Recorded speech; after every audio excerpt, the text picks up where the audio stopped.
Claro. Eso me ha funcionado a mí, pero siempre, por supuesto, fundamentado en las enseñanzas pues, de los maestros. Claro. Y en ese sentido, por ejemplo, de este amor por la bibliografía que te ha llevado precisamente a trabajar, pues no solo documentos de Huejotzinco, de Tlaxcala, sino también de otras regiones o también de la cultura náhuatl, en este caso, por ejemplo, el Tonalámatl de Obán, que entiendo también ha trabajado. ¿Nos podría contar precisamente cuál fue el proceso de investigación para el Tonalámatl de Obán, que es un estudio que se realizó? Sí, bueno, por mi trabajo ha sido muy interesante mi trabajo porque he tenido la oportunidad de desarrollar ciertos proyectos y uno de los proyectos que comencé aquí hace unos 3 o 4 años fue precisamente el de la realización de códices, eh, buscando siempre que fueran códices que no se habían publicado de manera facsimilar, Uh -huh. o que si se habían publicado nunca se habían publicado en Amate, que es el soporte original. Y entonces con eso en mente iniciamos primero haciendo el códice Boturini en Amate, que mide 5,49 de largo por 20 centímetros, y lo acompañamos con una aplicación digital. Es decir, uníamos la tradición antigua con lo más moderno de la tecnología, Sí. con la finalidad de llegar a una mayor cantidad de usuarios, de personas que pudieran ver el trabajo. Y eso nos sorprendió gratamente, porque voy a poner el ejemplo del Boturini, que nunca se había editado de manera facsimilar en Amate, más que algunas que se habían hecho, una edición muy pequeñita que se hizo por ahí por la señora Lejarazu.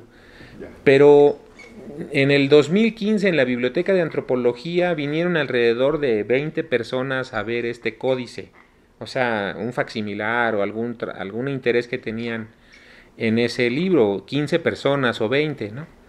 Y en el 2016 que publicamos la aplicación junto con el facsimilar, que Uh puedes -huh. jugar con esta parte tecnológica, Ya.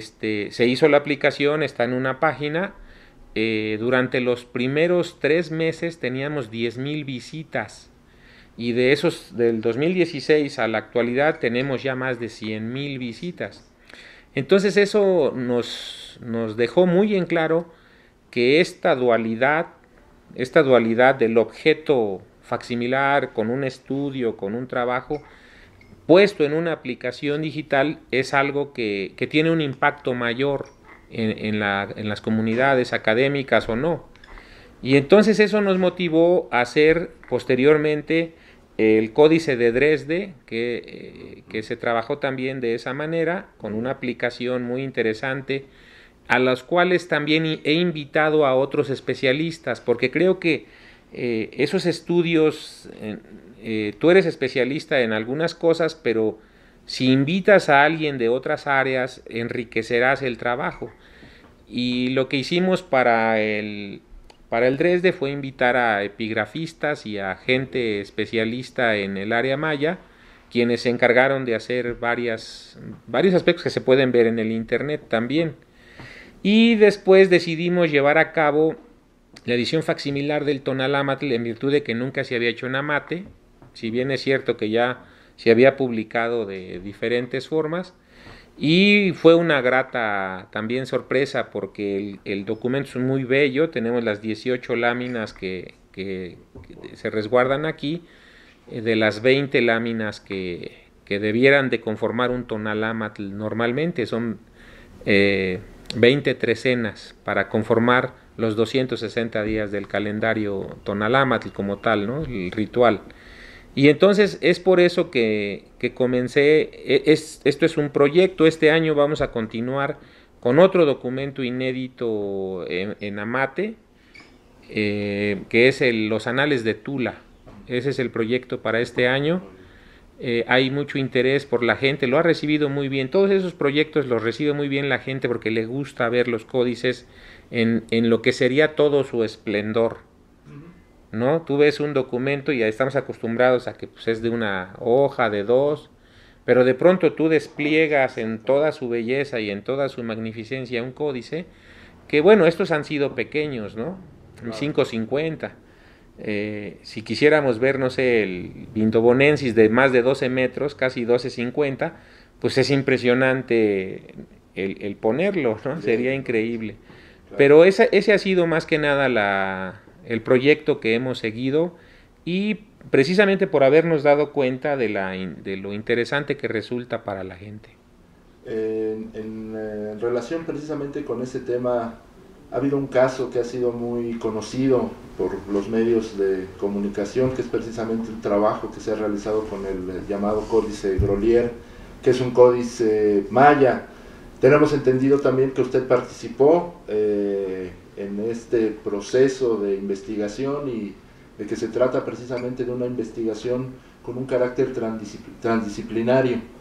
Estamos interesados en que nos pueda platicar o explicar cómo se llevó a cabo ese proceso y por qué es importante proceder de esta manera para el estudio precisamente de los códices en México, que representan un patrimonio cultural muy valioso y muy importante, pero pues precisamente para poder acercarnos al conocimiento que está en ese patrimonio, pues también importa mucho la forma en que se hace. Y bueno, este estudio precisamente, ¿no?, es un ejemplo de una colaboración transdisciplinaria. ¿Podría contarnos precisamente eso y los resultados inesperados o sorprendentes las conclusiones a las que se llegó a través de este proceso?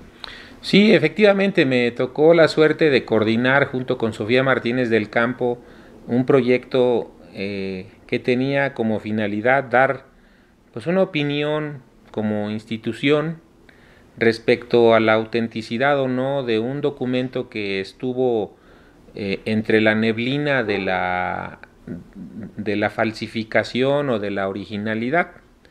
Algún grupo importante de investigadores encabezado por Michael D. Coe decía que era un documento genuino, y otro grupo encabezado en su momento por Thompson y continuado por otros investigadores en la actualidad decían que se trataba de un documento apócrifo o de reciente manufactura. Y entonces nosotros nos dimos a la tarea de abonar un poco en esa discusión, buscando en un determinado momento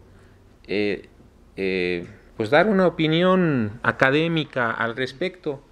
Y entonces se nos ocurrió hacer este proyecto en el 2017 y decidimos hacerlo pues muy amplio, con la finalidad de tener muchos puntos de vista de este objeto, que terminó siendo hasta la fecha el más estudiado de los códices, porque invitamos a físicos, químicos, biólogos, entomólogos, epigrafistas, historiadores, arqueólogos, especialistas en fotografía, por decir, especialistas en antropología física, etcétera, etcétera, que buscaran en específico analizar este documento. Y los resultados fueron más que satisfactorios. Debo de decir que yo era uno de los incrédulos, porque se me hacía un códice muy diferente a los que yo conocía del área maya. Claro. Su trazo es diferente, sí, es distinto, pero entonces empezamos durante 1 año y medio casi, nos fuimos reuniendo aquí en esta mesa precisamente todos los especialistas, y se le hicieron estudios de carbono 14, algunos de ellos pruebas ciegas les llaman, es decir, que en donde se hace el estudio no saben qué es lo que van a datar. Se hicieron estudios de Raman y con un microscopio de los más potentes que hay, se miró a través y fue increíble lo que se descubrió. Y después, se analizó el azul maya, y los resultados fueron sorprendentes. Todos estos resultados, aquí en esta mesa, fue cada uno de los especialistas diciendo cuáles eran los resultados que había obtenido en su análisis, y resultó que en general todos coincidimos en que se trataba de un documento genuino que estaba datado en la época del Preclásico temprano y resultó por tal motivo ser el documento más antiguo de América, como libro, como tal. Y bueno, cuando todas las dudas que existían al respecto fueron respondidas desde el punto de vista científico, aquí ya no hay de que nosotros decimos que se trata de azul maya porque se encontró la paligorskita, que es uno de los componentes junto con la arcilla y que se encuentra, y que eso se supo muchos años después de que apareció el códice. O sea, nadie hubiera podido falsificar este documento porque antes de cuando apareció no se sabía cómo estaba conformado el azul maya. Y después de los estudios que se hicieron, pues se encuentra que los componentes que sabemos ahora que tiene el azul maya son los que se encuentran en el códice.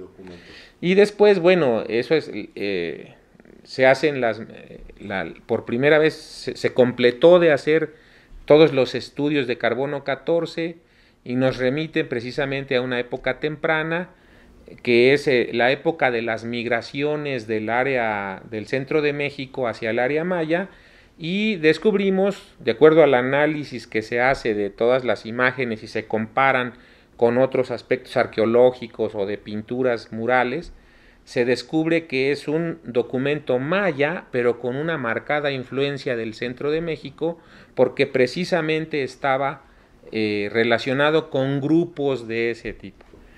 ¿No? Y luego el contenido que analizó Eric Velázquez coincide perfectamente con la fecha de realización, o digo más menos, un poquito más menos, con los ciclos de Venus.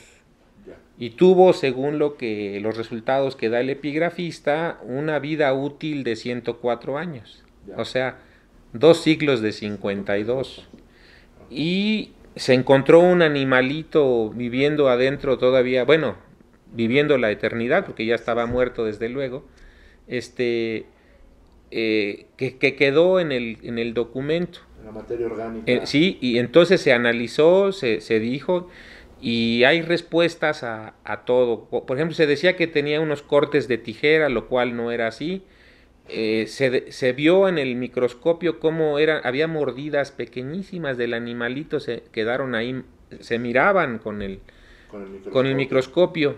Y una vez que hicimos todo esto y que se determinó que era un documento genuino, todos los resultados los publicamos en un simposium, y luego salió el libro con todos los resultados, y ahora estamos terminando con se exhibió el original durante un mes, y ahora estamos terminando con una clase que se está dando en la Universidad Nacional Autónoma de México para un grupo de estudiantes.